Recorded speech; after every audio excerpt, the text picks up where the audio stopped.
मत चढ़िया ले हिकिड़ो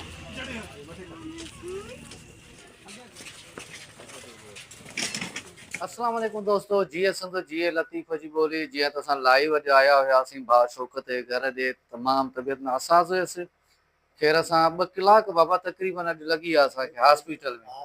2 कलाक थी विया त हिन जिस्म मां पाणी बिल्कुलु ख़तम थी चुको हुयो, नब्ज़ बि ज़ाहिर न पई थिएसि जो इंजेक्शन लॻी आहे, हीअ ड्रिप लॻे, हीअ तव्हां ॾिसंदा हूंदव रत जी थेली चढ़ी वई आहे भाउ खे। पर हाणे डॉक्टरनि जो चवणु आहे त हिननि खे 1 खां 2 ड्रिपनि जी अञा ज़रूरत आहे। बी नेगेटिव ग्रुप, हाँ बी नेगेटिव अगर के भी दोस्त शहर वासी जो आहे त ख़ुदा जल्द खां जल्द असां राब्ते में अचे त जीअं असां पंहिंजे भाउ खे वरी सुभाणे ताईं ॿी ड्रिप हणायूं। ही हालत तव्हांजे आॾो आहे भाउ जी, चंद ॾियारनि खां कुझु खाधो पीतो बि न अथई बाबा। छा था सम्झो बाबा आयासीं तव्हां वटि, वरी एम्बुलेंस बि कराए वरी खणाए आयासीं हॉस्पिटल में। साईं लख एहसान तव्हांजा, ॿियो कोई हुकुम अल्लाह तव्हांखे आबाद कंदो, अल्लाह आमीन आमीन। छोकर त ख़ुशि हाणे त ख़ुशि थिए न। हाँ आमीन आमीन। हाणे अल्लाह साईं तोखे बि ख़ुशि करे न।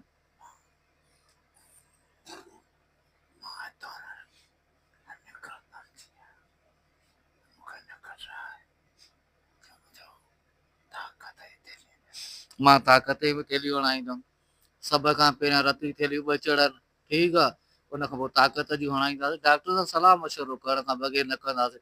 बसि तूं इहो ख़्यालु कर, जीअं हीअ ॾिसे न, हे तुंहिंजे लाइ ज़िंदगी आहिनि। मूंखे दाम मिली आहे त तूं न पाणी थो पीए न कुझु खाए थो, जॾहिं कुझु खाईंदे पीअंदे न जिस्म त कमज़ोर थींदो तुंहिंजो।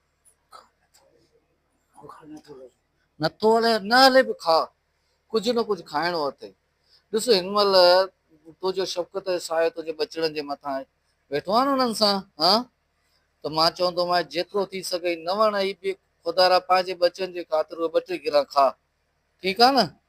ॿियो कोई हुकुम काम आहे मुंहिंजे लाइ क न वञा हाणे? हा वॾी महिरबानी, पर मां तोखे ईअं छॾींदुसि कोन, वरी अचां थो, ठीकु आहे न। ही ड्रिप जेसिताईं ख़तमु नथी थिए जेसिताईं तोखे घर ॾे न छॾींदासीं तेसिताईं रो न, कुझु न आहे, कुझु न आहे, कुझु न आहे, बसि रो न।